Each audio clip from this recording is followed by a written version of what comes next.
Hey, I'm Mike Maz, and this is Shot Recap. Today we're diving into trade, a brutal and emotional story about the global sex trafficking industry. It all starts when a young girl in Mexico is kidnapped and thrown into a nightmare no child should ever face.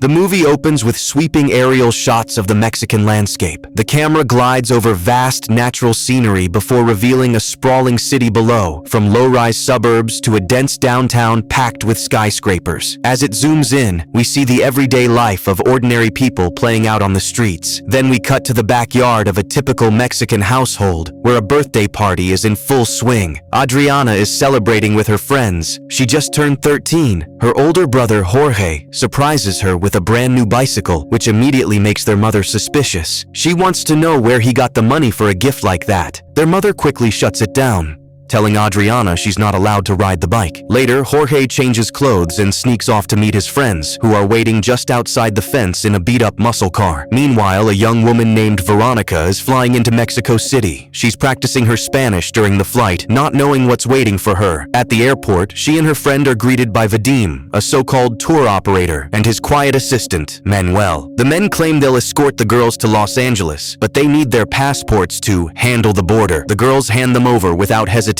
But once they reach the parking lot, that gut feeling kicks in. Too late. Veronica starts asking questions, and suddenly, the men grab her and force her into a car. Her friend tries to run, but is hit by a vehicle before she gets far. Back in town, Jorge is on the street hustling tourists with fake tour brochures. Most people ignore him until one lonely man stops. The flyer he's handed is filled with exotic entertainment, ads for local brothels tailored for foreigners, and that's what grabs the man's interest. He agrees to the offer. Jorge leads the tourists down a maze of empty, crumbling alleyways, straight into a trap. His crew is waiting in the shadows. They ambush the man with toy guns that shoot water, but the fear, that's real enough. Later that night, the teenage gang blows all their stolen cash at a local bar. The next morning, Adriana writes Jorge a postcard and sneaks out with her bike while their mom is still asleep. As she rides through the quiet streets, a black car begins to follow her. Adriana tries to let the black car pass, but the people inside have other plans. They grab her off the street and shove her into the back seat. At the same time, Jorge is outside a bar with his friends, watching the sunrise. When a kid speeds past on a pink bike, he immediately recognizes it. It's the one he gave his sister. He takes off running and catches up to the boy, assuming he stole it, but the kid swears he just found it lying on the road. Jorge runs to the spot and finds Adriana's postcard. That's when it hits him. His sister's been kidnapped. They head straight to a local crime boss, hoping to get answers. The man tells them it's probably the work of the Russian mafia, powerful enough to crown the king of Gondor if they felt like it. The mention of Russians is enough to scare Jorge's friends off. They want no part in going up against that kind of power, and they leave him on his own. The boss tells Jorge about an underground sex trafficking ring based out of New Jersey. Meanwhile, Vadim takes Veronica to a surveillance room. There, she's beaten, threatened, and raped, all while cameras roll. She flashes back to the moment she chose this route to America. Crossing through Mexico was the cheapest option. Adriana is held in the same building. Manuel gives both girls pills, claiming they'll help with the pain. Veronica secretly spits hers out once he leaves. Elsewhere, Jorge is dropped near a rundown brothel where men are selecting merchandise. He spends all day searching the streets, asking anyone if they've seen his sister. Eventually, Vadim and his crew come outside, leading out the captives. They load them into a truck and drive off. Adriana is among them. As the truck pulls away, Jorge jumps into his friend's car and begins tailing them. In the back of the truck, Veronica whispers to Adriana, warning her not to take the pills. They're not medicine, she says. They're drugs. By morning, the truck stops and the doors open. Adriana thinks they're being rescued. Border agents are waiting, but it's not a rescue. One of them simply ordered a girl. Jorge watches from a distance as the deal goes down. Manuel negotiates, offering documents in exchange for safe passage. Then he lines the girls up and forces them to pose for photographs. Jorge keeps tailing the truck, desperate not to lose them. But suddenly, his car runs out of gas on a dirt road. He takes off on foot, running through the darkness, terrified the trail will go cold. Eventually, he loses the truck near the outskirts of Juarez. There, the captives are being held in a basement. Later that night, Jorge spots the truck through the window of a local shop. He sneaks up under the cover of darkness. Inside the basement, there's no one left, but traces of recent activity are everywhere. Moments later, a car pulls up outside. A man steps out. He searches the basement,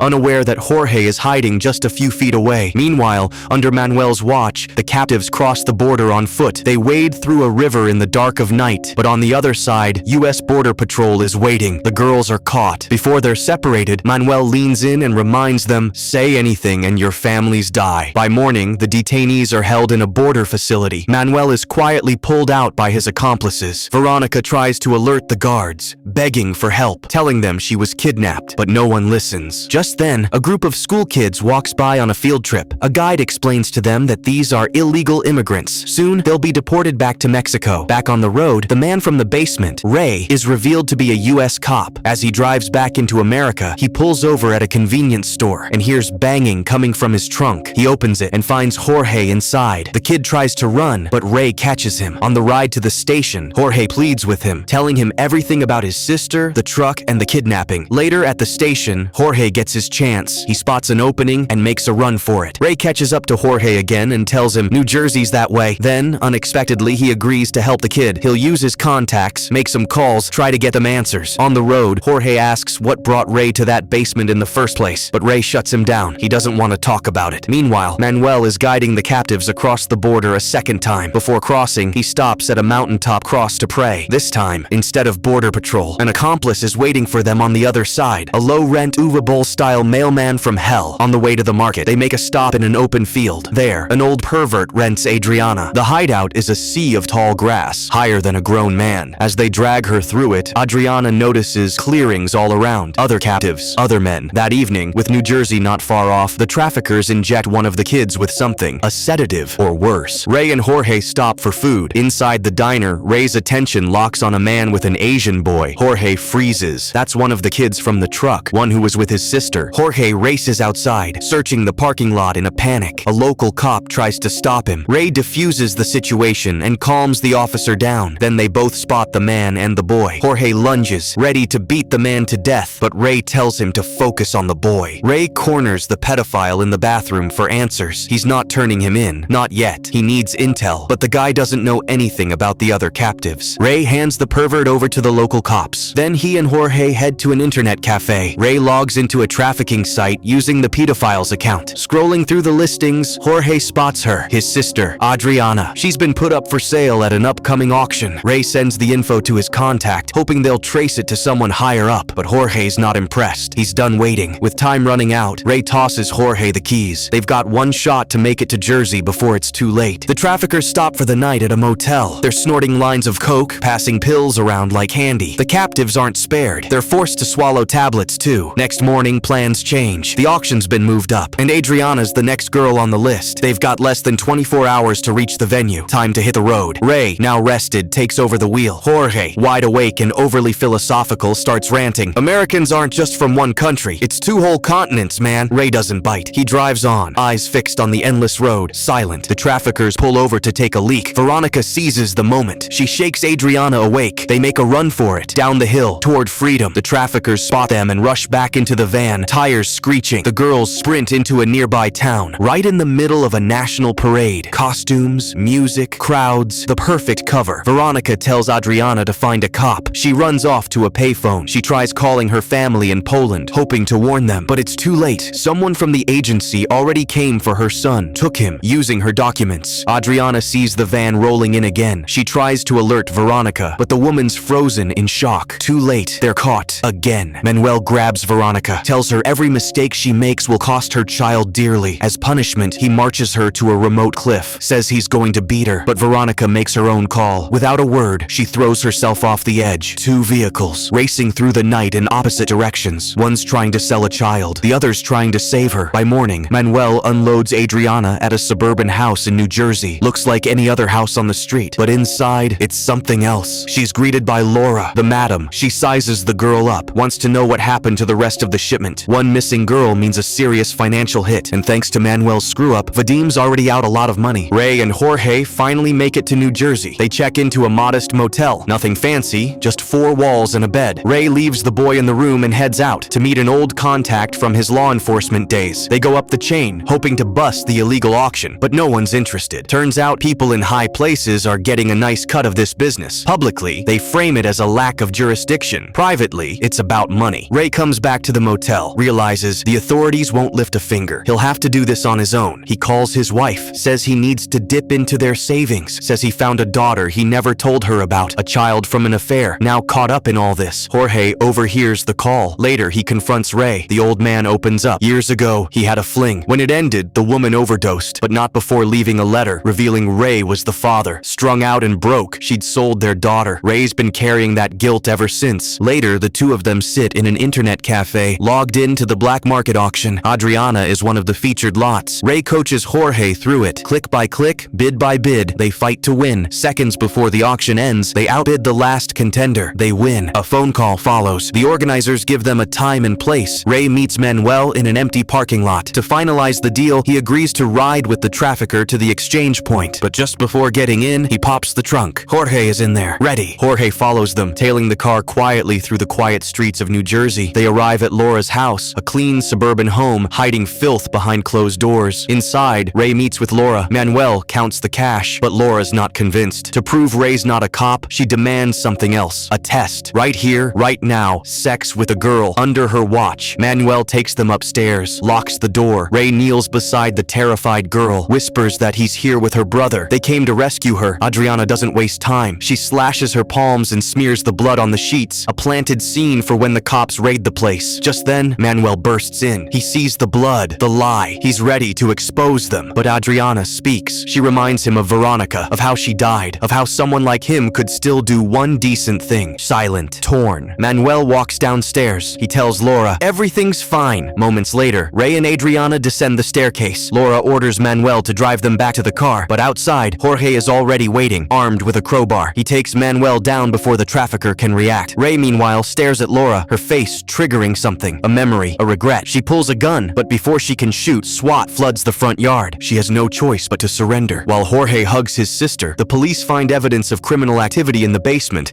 as well as a hidden room with other captives. Ray hands over the Mexicans to the officials responsible for returning them home, giving them the last of his saved $30,000. But a former thief, taking advantage of the moment, slips an envelope into his car. Ray is left with one single question that torments his soul, but instead of seeking the answer, he drives home to his wife, carrying a cat. The plane carries Jorge and Adriana to Mexico City, where the girl reunites with her mother at a church. The young man sets out to finish what he started. He finds the head of the human trafficking ring, Vadim, and, like in an old song, stabbed him with a knife. Pool of his own blood, but the cry of the criminal's small son stops him. He turns around and looks sadly into the camera. The film ends with a brief note that, according to CIA estimates, between 50,000 and 100,000 people are trafficked annually in the US for sexual slavery. Worldwide, there are over 1 million such victims. Despite the severity of the problem, a solution has yet to be found. Real evil hides in plain sight. Want more stories they don't tell you on the news? Subscribe to Shot Recap, where the truth gets stripped bare.